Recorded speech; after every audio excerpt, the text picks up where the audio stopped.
타이완에 살았던 사람들의 일상을 들여다보는 타이완 주간신보의 진행자 서승임입니다. 구정이 2주 앞으로 다가왔습니다.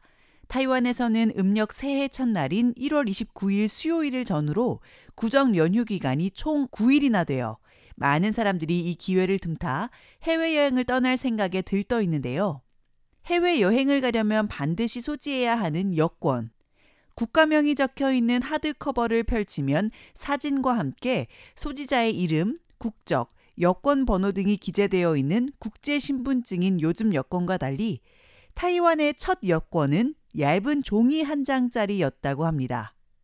오늘 타이완 주간신보 시간에서는 타이완의 여권 제도가 가장 처음 시행되었던 1897년으로 돌아가 봅니다.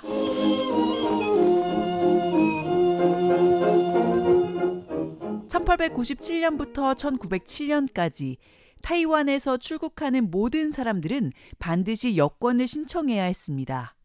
여기서 말하는 모든 사람에는 타이완인과 일본인 외에도 한국인, 타이완 화교 등 일본 제국 영토하에 거주하고 있던 사람들 전부를 포함합니다.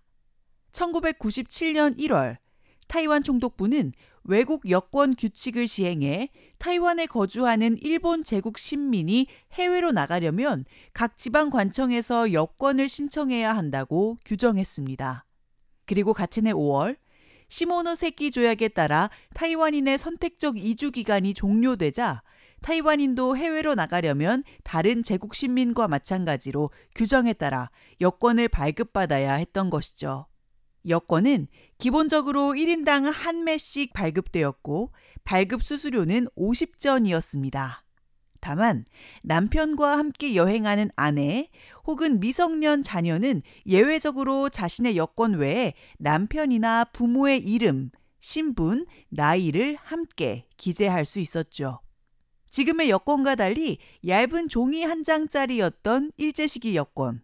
신청 자격에는 제한이 없었고 신청을 하려면 이름, 본적, 거주지, 세대주와의 관계, 가족명, 연령, 직업, 여행지명 그리고 여행 목적 등을 상세히 기재해야 했습니다. 일본인도 예외 없이 처음에는 타이완에서 출국을 할 경우 여권을 발급받아야 했습니다.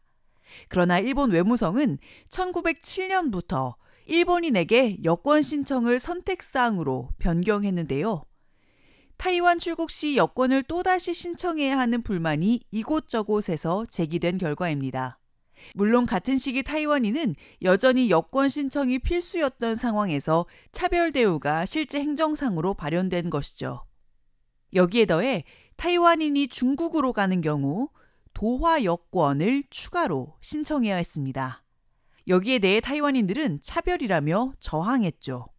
중국을 찾는 타이완인들이 특히 많았기 때문입니다. 총독부를 대상으로 도화 여권 폐지 운동까지 벌였지만 일제 시기가 끝날 때까지 해당 제도는 폐지되지 않았다고 합니다. 여권을 신청해 해외에 다녀와 귀국을 할 경우 신청했던 여권은 반드시 총독부에 반환해야 했습니다. 이후 새로 출국할 때는 다시 신청을 해야 했죠. 즉, 한 번 발급받으면 그 유효기간이 10년인 지금의 여권과 달리 출국할 일이 있을 때마다 신청을 하고 심지어 반환까지 해야 하는 번거로움이 당시에는 있었습니다.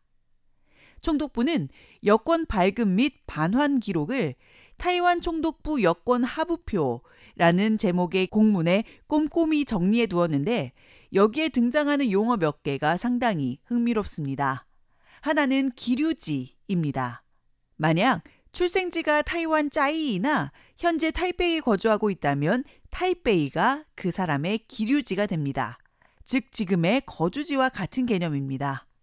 그리고 보통 여권이라는 용어도 볼 수 있는데요.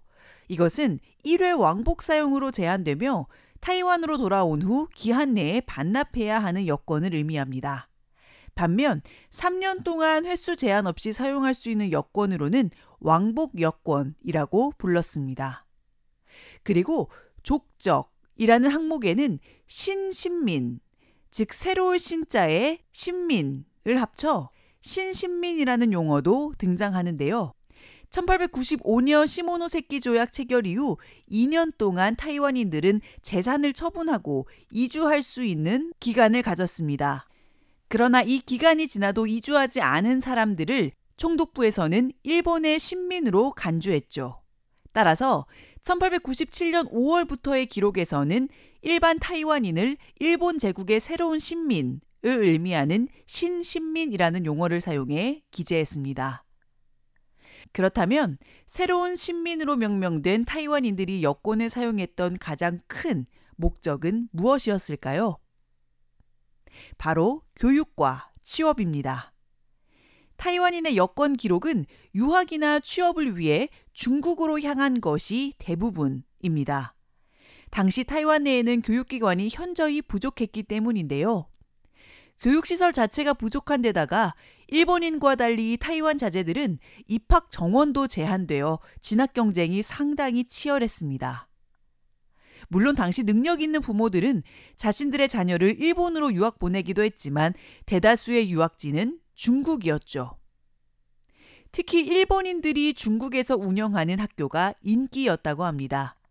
대표적으로 일본이 중국에 설립한 만주의과대학과 청도, 즉 칭다오에 소재한 의과대학에서 많은 타이완인들이 의학 학위를 취득했는데요. 약 120명가량 되는 타이완인들이 만주에서 학위와 의사 면허를 취득했고 그중 절반 이상은 만주에서 의사로 일했다고 합니다. 타이완 총독부 외사부 관리과장이었던 오타 슈키치가 발표한 1943년 12월 해외 타이완인 조사 결과에 따르면 중국 화남 지역에는 2만 4천여 명, 화중 지역에 7천여 명, 화북 지역에 900여 명, 그리고 만주에 990명 등 총 3만 3천여 명의 타이완인이 중국에 거주하고 있었습니다. 여권은 교육과 취업의 기회를 찾아 출국한 기록 외에 첩보 활동의 단서도 제공합니다. 특히 중일 전쟁 기간 타이완인은 국민정부 및 공산당 정권과 다양한 교류를 가졌는데 예를 들어 펑성무 씨는 상하이에서 유학하며 중국 국민정부의 첩보 조직에 합류해 일본 관련 정보를 국민정부 군사통계국에 전달하는 첩보원으로 활동했습니다. 왕징웨이 정권에 잠입해 통역 겸 비서로 활동하며 첩보 임무를 수행했던 그는 일본 정부에 발각되어 체포되었고 1942년 감옥에서 처형되고 말았습니다. 일제시기 여권 제도는 편리한 점이 많았지만 허점도 적지 않았습니다.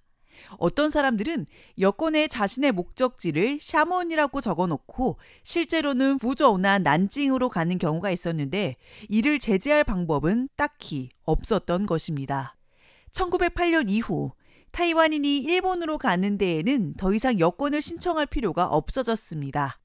타이완과 일본 사이에는 몇 번이고 제한 없이 자유롭게 오갈 수 있게 된 것이죠.